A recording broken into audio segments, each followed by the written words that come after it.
Hello, everybody, and welcome to the Ravens Verdict.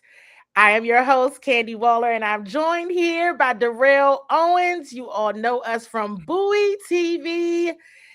You may be seeing us in a different background, but we're here. We are here, and we are so excited to be partnering with our good folks from Fox Sports 1340 AM, Hopewell, Virginia, to bring you the most unique and comprehensive show on the Baltimore Ravens. And we are on site, on the ground, and in the room to bring you all of the information. Darrell, how you feeling? Feeling pretty good. A new adventure, ready to bring you all Ravens coverage in a unique and very comprehensive way. I'm very excited about this, Candy. This is definitely new, and we're definitely going to bring the heat for y'all. We cannot wait. So, listen, we want to make sure you all are subscribe to Bowie TV. You're already following. If you are returning here, welcome back. If you're new here, welcome. You all will have the best time with us because we love what we do and we sure enough have a lot of fun. Fun fact, when Bowie TV was getting up and running, Darrell was on site with the Baltimore Ravens first for Bowie TV. So he's now returning there.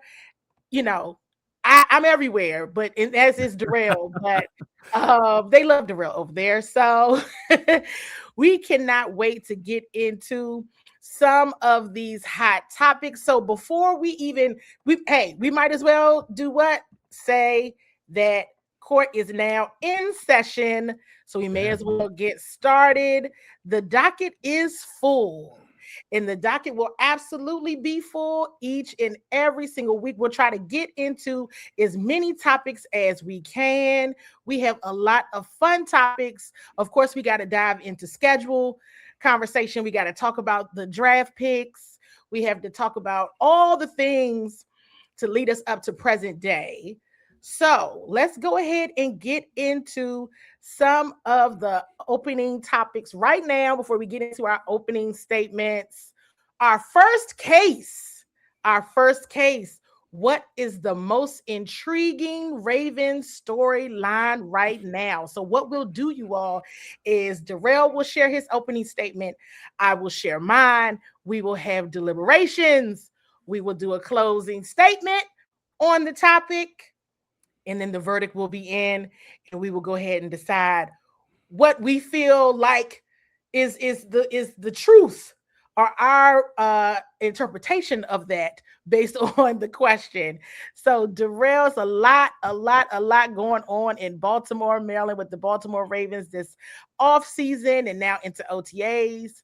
For you, what is the most intriguing Ravens storyline right now? For me, I know there's a lot of ways you can go with this storyline, with the different storylines, but for me, it's the Jesse Minter era beginning in Baltimore. You can't look at the fact that John Harbaugh is no longer there. We're talking about 18 years with this organization, Super Bowls, opportunities for this team, and he's been a stalwart there. He's been someone who's been very important to the organization. So now with the young gun, a guy coming back in the fold in Jesse Minter, I'm very excited to see what the young gun can do there.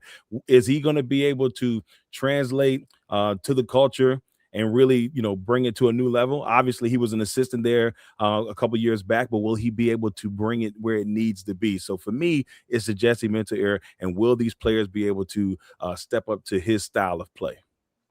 All righty, Darrell. So now I have to answer the question and bring my opening statement. And what is the most intriguing storyline going on right now for the Baltimore Ravens? And that's a great one. That's a great one. I want to, give another perspective on the running back room. Mm. Derrick Henry, Adam Randall, Rasheen Ali, others as well in that space. I mean, I think this is something that could, definitely end up being a topic for this team. I've been seeing a lot of analysts talking about Derrick Henry's age. Is he getting ready to turn over the running back keys to Adam Randall? And I know we'll talk a bit more about this draft class in a bit here in another case. But that is one of the intriguing storylines to me. Derrick Henry, Adam Randall. What will that 1-2 punch look like for this Baltimore Ravens offense going forward? So I guess deliberations must begin. Look, I'm very excited here. What I see from what I think Henry is going to be able to do for the running back room. Obviously, coming off a year where he rushes for 1,500 yards plus, second in the league, and it's insane because at his age you wouldn't think that Derrick Henry was still able to do the things that he's been able to do, but guess what? He's still doing it because he is the king. But what I'm intrigued about this, Candy, is being able to see what he can do for Randall. Obviously, Henry is getting up there in age. He's in his 30s now. Backs don't usually last that long after a certain amount of time. People say, okay, well, running back they slow up after a certain point. Derrick Henry hasn't showed that yet, but I'm really intrigued to see what he can do for Randall, and Randall converting from a receiver to a running back, and what he was able to show in that last year in Clemson really got him to where he was. So I'm excited to see what they do together. Yeah, that is going to be interesting. I do want to go back to your storyline, the Jesse Minter era. This is a big storyline. It is. It is.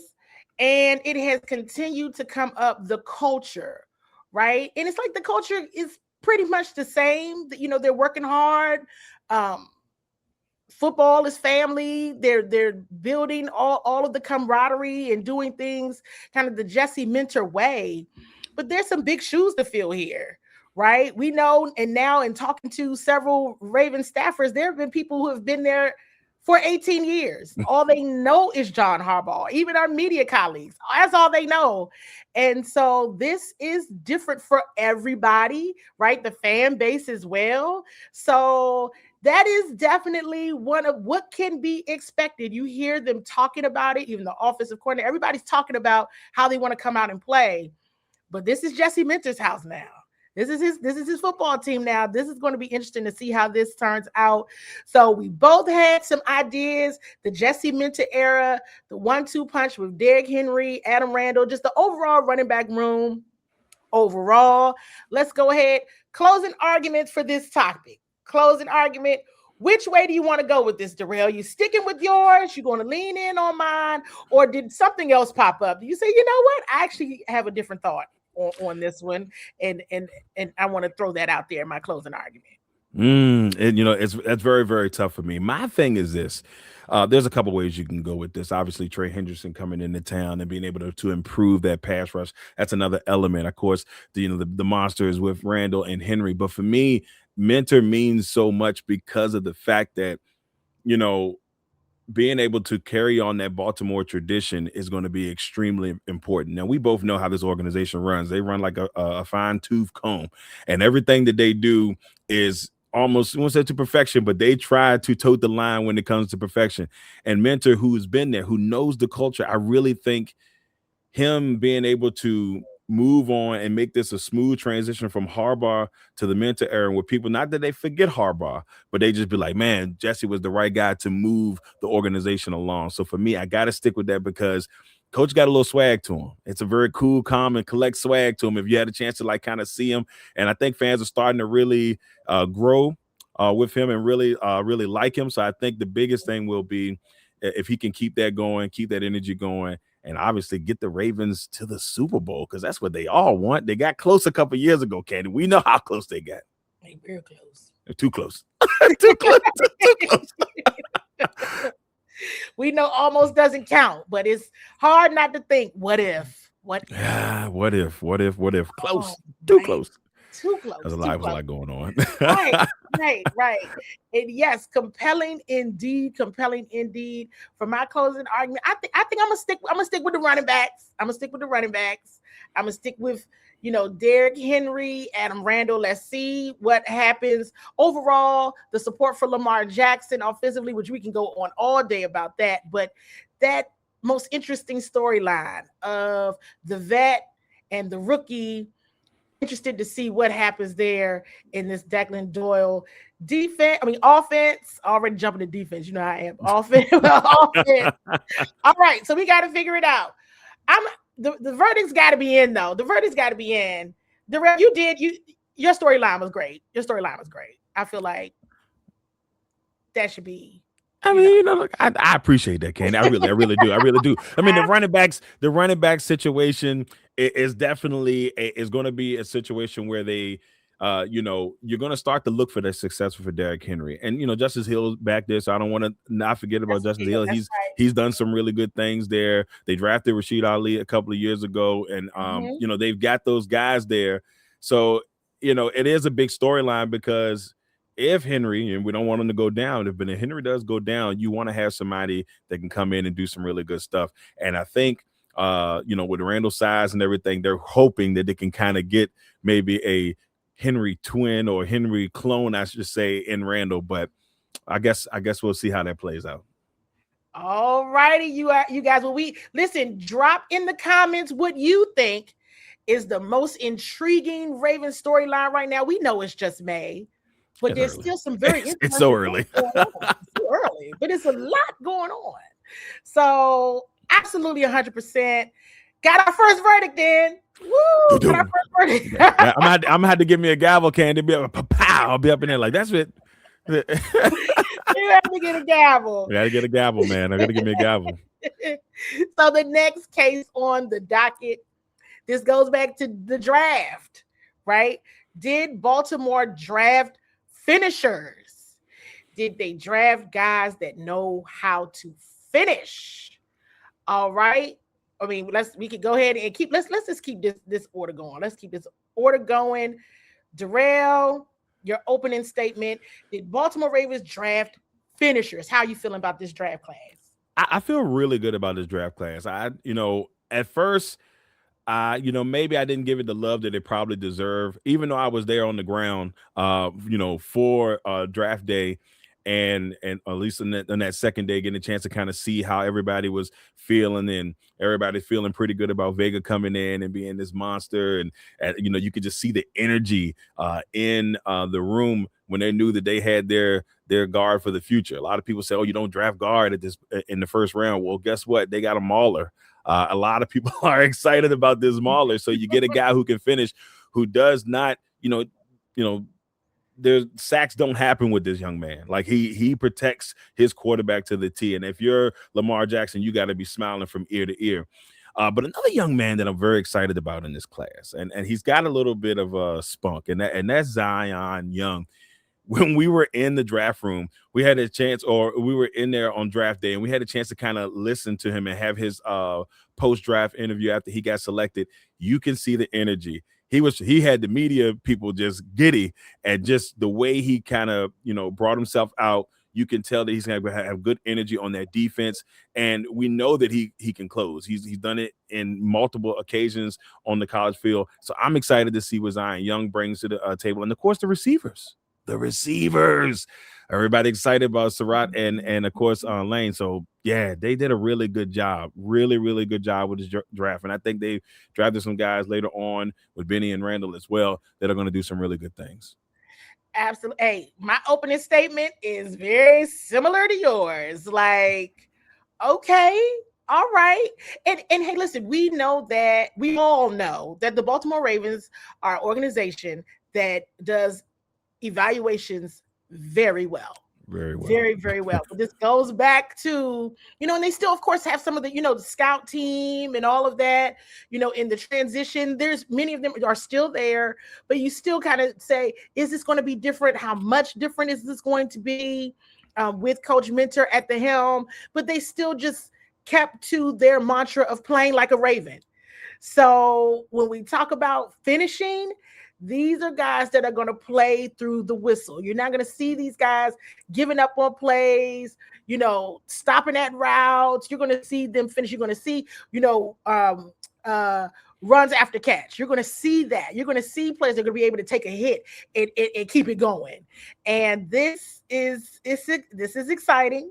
So with that, I mean, hey, we always got to pull up some evidence. Right. We got to pull up evidence, Exhibit A, all of those things. As Darrell said, he was in the room, on site, on the ground, in the room for the Baltimore Ravens first round pick, Vega Owanye. Am I saying that right? Am I saying that Yes. right? Yeah. Okay. It's complicated. Look, All right, I'm making we sure. could be still saying it wrong Could be. because I've heard 14 different variations. I don't So I know. just call my man Vega. It's simple. You can't go wrong Vega. with Vega. I'm like, it's either Vega, and there's a different way of saying that too. So I'm just like, look, as we get along in OTAs and stuff, I'm pretty sure by that time I'm like, all right, we got it. We got something going good here because, yeah, my man name is complicated. I'm not even gonna try to say the whole name. We're not gonna do that. No. And so we do have a clip from from the first round pick from Vegas press conference when Darrell was there.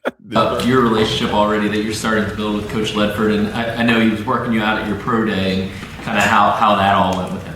Yeah, that was the first time I met him. He's explaining the drills, and then I had a rep. Like, I'm up taking a knee, about to run outside zone. He goes, I'm going to hold the bag. I was like, all right, I'm going to use that to my advantage. I'm trying to push him on his ass a little bit.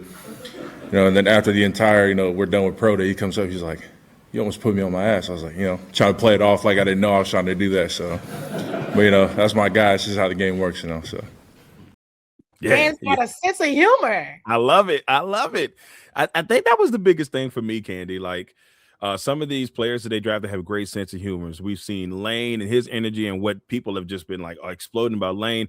Vega comes in. He's a little bit more of a calm demeanor, but you can tell he's just a tough, physical guy. And I love that about him right off the bat. And of course, we already talked about Young. He's going to be all over the field, and his energy is they're just going to soak it all in. But yeah, man, what I saw from that press conference is the smiles on the faces of DeCosta, and you saw the offensive coordinator there on the claim. He was up there. He's up there smiling. He's all happy about it. Of course, Coach Mentor, he's cheesing. Everybody was just so happy in the moment and getting a chance to see them get their guy. So forget all that notion that guards shouldn't be picked in the first round. They got themselves a guy who, if everything goes the way they should, this guy's a future Pro Bowler down the road, and who knows, maybe down the road, maybe a Hall of Famer. Yeah, no, the buzz is on for Vegas for sure, and absolutely that excitement is there. I know we already did a lot of talk about Derrick Henry and Adam Randall, but Derrick Henry was asked about rookie running back Adam Randall at OTAs last week, and here's a clip about that. Adam Randall, has he impressed you thus far? What has struck you? Do you work with him, or is a fellow tall running back? Yeah, big guy. Yeah. What are your impressions? I play receiver. I watched him a little bit in college. He's a good player. And since he's got here, he's been working. Putting his head down, working, teaching every day, wanting to learn. Just wanting to get better. That's what he wants as a rookie. I'm always going to be there to help him in any way I can, but just love his approach right there from the work. So more excitement there as well. I mean, you even saw from Derrick Henry a bit of a smile there, talk about Adam Randall, and it's just the entire draft class has gotten. I mean, we didn't even get into the tight ends. Yeah, that's the next thing I was gonna say.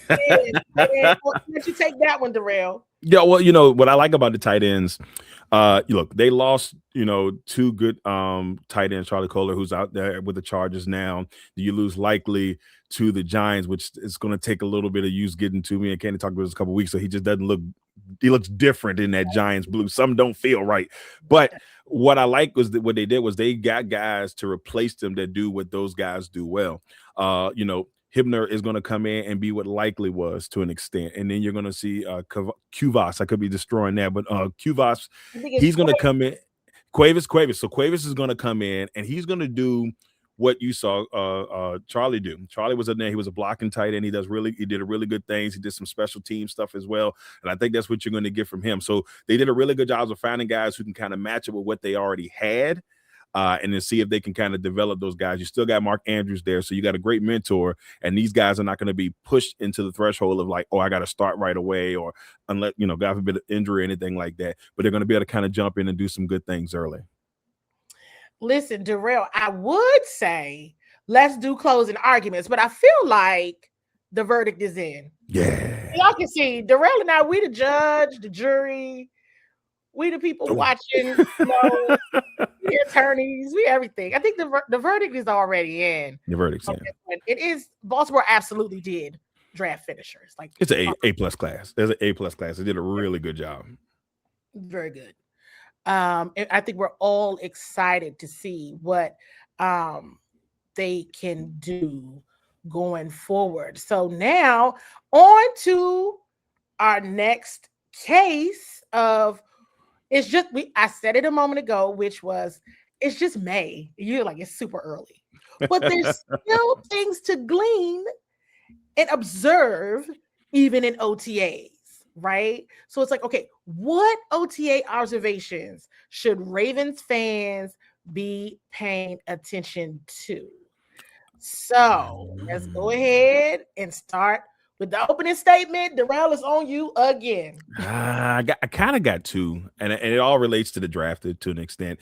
Look, you want their offensive line obviously has some issues. You lose Linderbaum, and he goes to Vegas. So you bring it in Vega, of course. You could bring in Simpson. So the O line is a big thing for me. Like you got to get that chemistry going early because you want Lamar to feel good about it. You want that where the offensive line go is where that offense is going to go. So you want to make sure that they get comfortable there.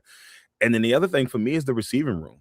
No D-Hop. He's gone now. So, and obviously some people say, well, D-Hop didn't really do that much last year, but D-Hop's still a really good veteran on this team.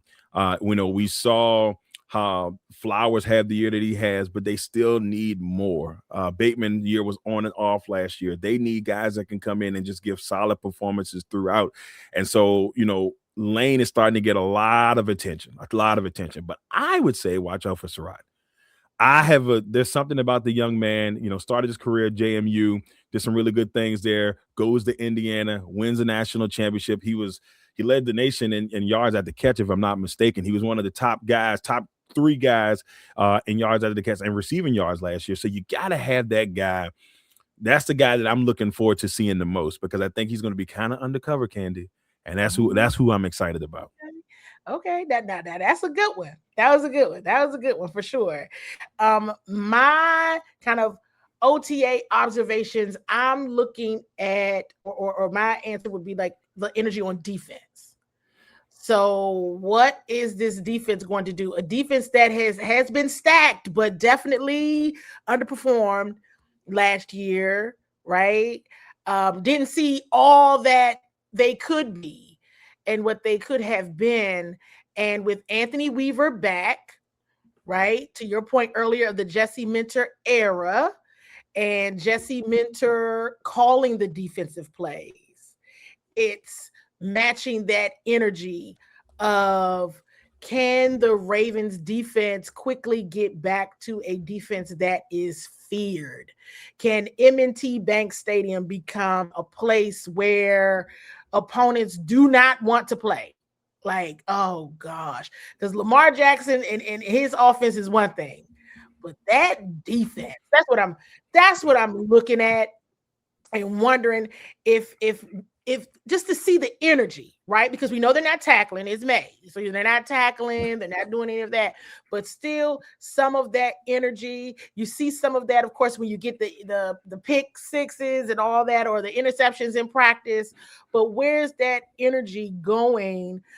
In the first OTA, Kyle Hamilton did not participate, but he was out there with his teammates, observing, still engaging. Coach Minter mentioned in his press conference that Kyle Hamilton has been one of their leaders of the offseason. So wanting to see how he really rises to that leadership occasion and helping to get this team back on track defensively. So with that, let's talk some more about this one. What are we looking at in May? Is it even fair, Darrell, to look at some of this stuff in May? What you think?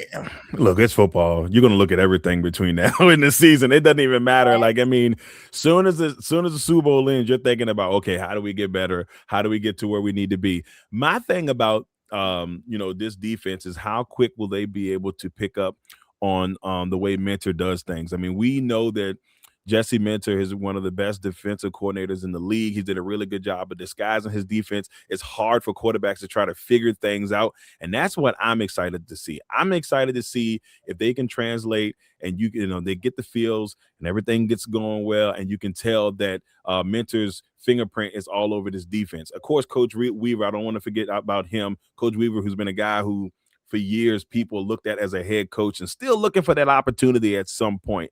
I don't know if this is going to be the opportunity that finally propels him there. Most Ravens fans probably said, no, we need you to stay as long as you can. But being able to get those defenses or getting that defense in the right place is going to be very, very critical. So, Candi, I definitely agree with you a lot. The defense is going to be huge this offseason. I mean, and we know that Trey Hendrickson is a Raven. I always look like, I cannot believe he's a Raven.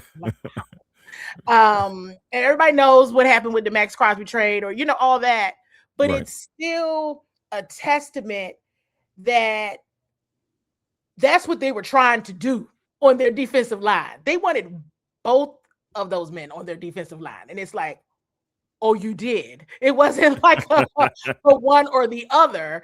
It was, this is the type of time we're on.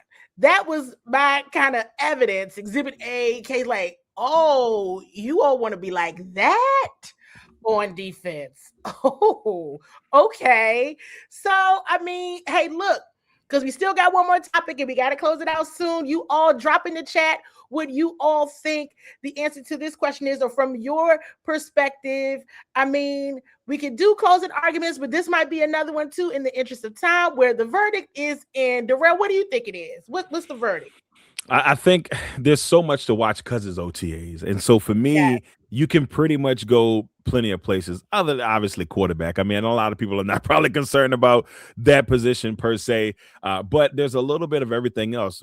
Tight end, is that going to develop? Receivers, are they going to find a number 2 for Zay Flowers? Will the offensive line gel? Can that defense get things together and click on all cylinders? So there's so many elements to this. Will the defensive line be a lot better? Because that was definitely a need during the draft, and that's what they went and tried to do. They went and picked up Henderson in the offseason. So there's a lot there. So, yeah, I mean, it's all around, to be honest with you. It's all around, to be honest with you. Yeah, well, maybe the verdict is still out. Well, it could be. It could be. It could be. Look, the verdict could still be out, Candi. It might be one of those situations. Mistrial. Wait. It might be a mistrial. We'll come back to it later and retrial it, during training camp, and we'll figure out how things are there. Yeah. Right. We'll get a retrial then. Right. Maybe before mandatory mini camp. We'll revisit that one. Let's put a pin into that. The jury, we can be dismissed on that one until we get that one out. All right, let's get into this. Is our last case for episode 1, a hot topic across the NFL. The NFL schedule. What does the schedule tell us about Baltimore's season? What have we learned? What have we gleaned? We might, in the interest of time, we can have our opening statements, but let's just go ahead and get into deliberations on this one. What does the schedule say to you, Darrell? All right, so I'm gonna look down here a little bit because I want to be able to kind of go through some of these games. So, all right, so you got Ravens and Colts in game 1 in Indianapolis. That's going to be a big test for both teams. The Colts they started off last year 8-1, and they want to bounce back. They want to be able to show people, hey, it wasn't a fluke. Injuries got us. Now, I don't know if Daniel Jones will be back in time for that, but that's a very big game for both teams to kind of, obviously for any team to get the season started off right. In game 2, you got Saints and Ravens. The Saints were hot last year towards the end. They cost some teams some playoffs by the Falcons and the Tampa Bay Buccaneers will tell you, I cannot believe that the Saints tricked us and did what they needed to do. But the Saints went in there last year and did really good stuff towards the end of the season. So that'll be the first home game of the season for the Ravens. M&T Bank is going to be on fire. Yes. Absolutely. Yes. Yep. And number 3, Brazil. Heading to Brazil. Dallas versus Baltimore in Brazil. That's going to be a big one. It'll be the 3rd game in Brazil. And so that's another game you had to watch out for because a lot of people think Dallas got really good in the offseason. They rebuilt their defense. Dak was having a pretty solid year for the most part last year. Pickens had an amazing year last year. They had Javonte Williams, who they signed from Denver. Who'd have thought he'd have had the year he had last year, enough to get him a pay raise this year. So that's another big game. So right off the bat, tough games for Baltimore. These are not easy. Then they get a Tennessee team where, things could be a little bit, Tennessee's still kind of growing. So I'm not going to say it should be a win, Candi, but it probably should be a win. It probably should be a win. But that's how I kind of see the first 4 games of the season. I mean, you got Atlanta in there. That's going to be a big game on Sunday night. Then, of course, you got the division rivals with the Bengals and the Browns. That'll be 2, interesting games back-to-back weeks. You got to make sure of that. And then the big one, November 1st, Bills and Buffalo in the brand new Buffalo Stadium. We're going to see if those Bills fans are still the way they are. We're going to see if they're still the way they are. But that's going to be a huge game because it seems like Lamar and Josh are connected on all fronts. Which one of those guys are going to get to the Super Bowl first, Candi? That's the one. That's the question that a lot of people have. And Patrick Mahomes has been in the way for almost every time. But now we got to see if they can figure that out. Yeah, I mean, I look at the schedule and for the Ravens, and I'm like, there's major opportunities here for the Ravens early on, despite it, like you said, it's not easy. No. But it's definitely opportunities for them early on to make a statement. I agree. Is absolutely opportunities for them early on to say, take them down. Yeah, it's not even, and for the Jesse Minter era to come out with that mindset, right? You handled say you handle the Colts on the road. Then you come back. It might just be week 2, but it's still a game. Yeah. And it was a disappointing season, last year and of course the year before. Such high hopes. So it's like almost like a downturn for the Ravens each year. They made the AFC Championship, then they lost to the Bills. The next year in the divisional round, didn't even make the playoffs last year. Oh, you have an opportunity to make it clear the type of time that you're on. Very early on. Now, I'm always going to say something about, week 3 the Cowboys. So it's like, hey, go ahead and get rid of these people and get them up on the global stage. Go ahead and do what you need to do. And, to America's team. And go from there. Just go from there. Just get them out the way. Just roll with it. They have some huge opportunities to make a statement. Well, and others may say, "Oh, well, those were easier games," but you already said it, Darrell. Well, none of them, they're not easy. They're not easy. It's the they're NFL, not easy at all. It's the NFL. It's winning football games are hard. Well, they got a tough stretch, and I know we're a little bit on time here, but this is a really tough stretch. Look at this from November 1st: Bills playoff team, Jaguars short week playoff team, Chargers playoff team. 10 days later, Panthers playoff team, Texans playoff team. 5 straight games in November, all playoff teams. I don't know who did that schedule, but they obviously didn't care about Baltimore when they were trying to get them all playoff teams back to back to back to back.